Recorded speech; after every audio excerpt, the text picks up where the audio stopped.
Le décompte des voix est en cours au Kenya dans le cadre d'une élection très disputée. Des millions de personnes ont voté hier pour élire le successeur du président sortant, Uhuru Kenyatta. Les deux principaux candidats sont des noms bien connus, le vice-président William Ruto affrontant l'ancien Premier ministre Raila Odinga. Le journaliste Michael Odwar pour Africa News m'a rejoint sur le plateau pour nous en dire plus. J'ai vu hier de très longues files d'attente, de personnes essayant de voter.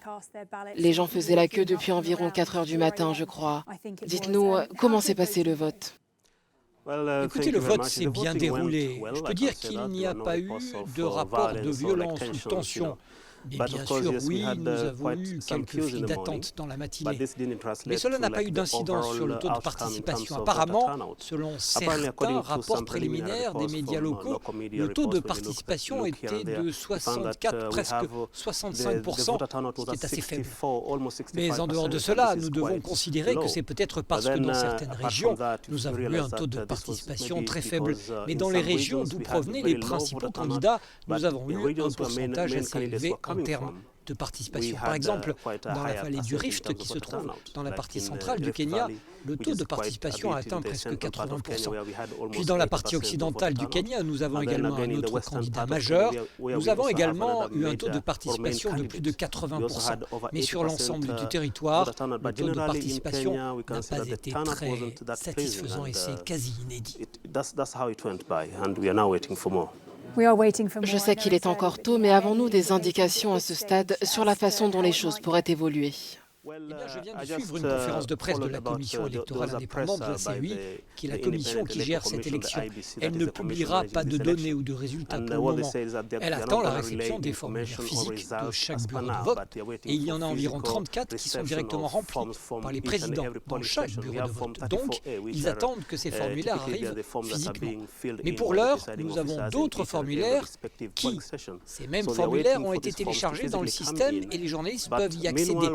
Et donc voir certains résultats préliminaires, mais ce n'est pas officiel.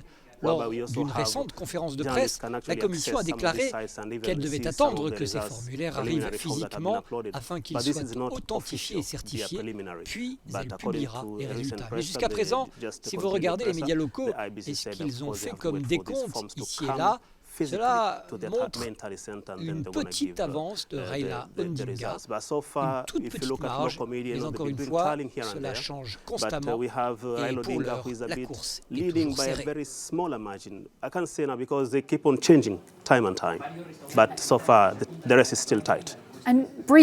Et brièvement, Michael, quelles sont selon vous les principales attentes des Kenyans au regard de cette élection? Nous avons eu de très nombreux défis au Kenya. Par exemple, le chômage des jeunes, qui a atteint un niveau record au cours des 5 dernières années. Il s'élève à plus de 30% à l'heure actuelle. Et bien sûr, il y a aussi l'inflation. Bien qu'il s'agisse plutôt d'une crise mondiale, de nombreux pays connaissent actuellement une inflation. Mais au Kenya, nous avons eu un problème très spécifique. Avant même l'inflation ou avant la guerre en Ukraine, les prix des biens étaient déjà élevés. Ils montaient en flèche chaque jour. Et donc, avec la guerre en Ukraine, les prix des denrées ont encore augmenté. Et toutes ces difficultés affectent les électeurs et soyons réalistes, cela peut peser dans leur décision d'aller voter pour tel ou tel candidat. Michael Odwar d'Africa News, merci pour tous ces éclaircissements. Welcome.